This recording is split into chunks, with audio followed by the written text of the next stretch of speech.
మనం విశ్వ అగ్రోటెక్ వారి స్టాల్కి రావడం జరిగింది. ఇక్కడ వీరు అనేక రకాల ప్రోడక్ట్స్ని అందుబాటులో ఉంచడం అనేది జరిగింది. ఒకసారి ఈ పర్సన్తో మాట్లాడే ప్రయత్నం చేద్దాం. ఎట్లా అనిపిస్తూ ఉందండి ఇలా స్టాల్ ఏర్పాటు చేసి ఇక్కడ రకరకాల మీ ప్రోడక్ట్స్ని అందుబాటులో ఉంచారు? సో అందరికీ ముందుగా రైతు సోదరులకు నమస్కారం అండి. దాంతోపాటు రైతు మహోత్సవ వేడుకలు చాలా బ్రహ్మాండంగా మొదలయ్యాయి నిన్నే. సో ఇప్పుడు ఇక్కడికి ప్రస్తుతం వస్తున్న రైతులందరూ కూడా చాలా హ్యాపీగా సంతోషంగా ఉన్నారు. ఎందుకంటే మొదటిగా నిజామాబాద్లో ఇంత పెద్ద ఎత్తున రైతు సదస్సు పెట్టడం ఇది మొదటిసారి. సో మనకు అనుకున్నట్టుగానే అన్ని జిల్లాల నుంచి అన్ని మండలాల నుంచి కూడా రైతులు చాలా అధిక సంఖ్యలో వస్తున్నారు, సంతోషం. దాంతోపాటు మనం ఇప్పుడు ఇక్కడ విశ్వాగ్రోటెక్ అని మన క్యాటిల్ ఫీడ్ స్టాల్ కూడా పెట్టినాము. మా విశ్వాగ్రోటెక్ బ్రాండింగ్లో విశ్వాగ్రోటెక్ న్యూట్రిచ్ బ్రాండింగ్ తోటి క్యాటిల్ ఫీడ్ పశువుల దానా ఉంది.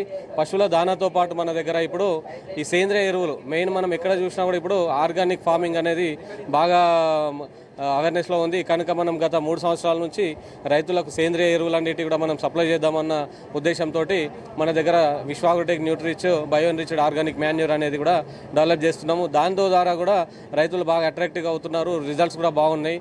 దాంతోపాటు మనం అన్ని రకాల పంటలకి మనం ఇది ఇస్తున్నాము. ప్రస్తుతము పసుపు పంటతో పాటు వరికి కావచ్చు, ప్యాడీతో పాటు మనము ఇతర పత్తి పంటకు కానీ మొక్కజొన్న పంటలకు కానీ అలాగే ఆర్టిగ్రేడ్ పూల తోటలకి, పండ్ల మొక్కలకి, కూరగాయలకు కూడా బాగా బ్రహ్మాండంగా వాడుతున్నారు. రైతులు కూడా మంచి అట్రాక్టివ్గా చూపిస్తున్నారు, ఇంట్రెస్టెడ్. ఎందుకంటే మనం ఒకసారి రిజల్ట్ అనేది రైతులకు చూపించడం ద్వారానే మన ప్రోడక్ట్ అనేది ముందుకు వస్తుంది. కనుక మనము మన ప్రోడక్ట్ తోని అన్ని రకాలుగా మనము ఇస్తున్నాము అని చెప్పేసి నేను తెలియజేసుకుంటున్నాను. రైతు మహోత్సవంలో భాగంగా ఇలా స్టాల్ ఏర్పాటు చేసి రైతులకు నేరుగా అవగాహన కల్పించే అవకాశం దొరకడం ఎట్లా? చాలా బ్రహ్మాండంగా ఉందండి. ఎందుకంటే అధిక సంఖ్యలో వస్తున్నటువంటి రైతులకి మనం ఒకేసారి మనము మన ప్రోడక్ట్స్ పైనే కావచ్చు, మిగతా స్టాల్స్ పైన కూడా అధిక సంఖ్యలో వస్తున్న రైతులకు మనం అవేర్నెస్ ఇవ్వడము. అసలు ఇదివరకు కూడా మనం స్టాల్స్ అన్ని చూడకుండా ఎవరికైనా ఏదైనా ప్రోడక్ట్ గురించి చెప్పాలంటే కూడా ఓవరాల్గా ఎక్స్ప్లెయిన్ చేసేవాళ్ళము. ప్రస్తుతం మనం లైవ్గా ప్రతిదీ డెమాన్స్ట్రేషన్ వైజ్గా ప్రతిదీ మనం రైతుల ముందు చూపిస్తూ వాళ్ళకి ఎక్స్ప్లెయిన్ చేయడం. రైతులు కూడా దీని గురించి చాలా ముందుకు వస్తున్నారు, తెలుసుకోవడానికి కూడా మంచి అవేర్నెస్ ప్రోగ్రామ్ ఇది. చాలా బ్రహ్మాండంగా కండక్ట్ చేస్తున్నారు. చాలా ఎక్సలెంట్. Thank you.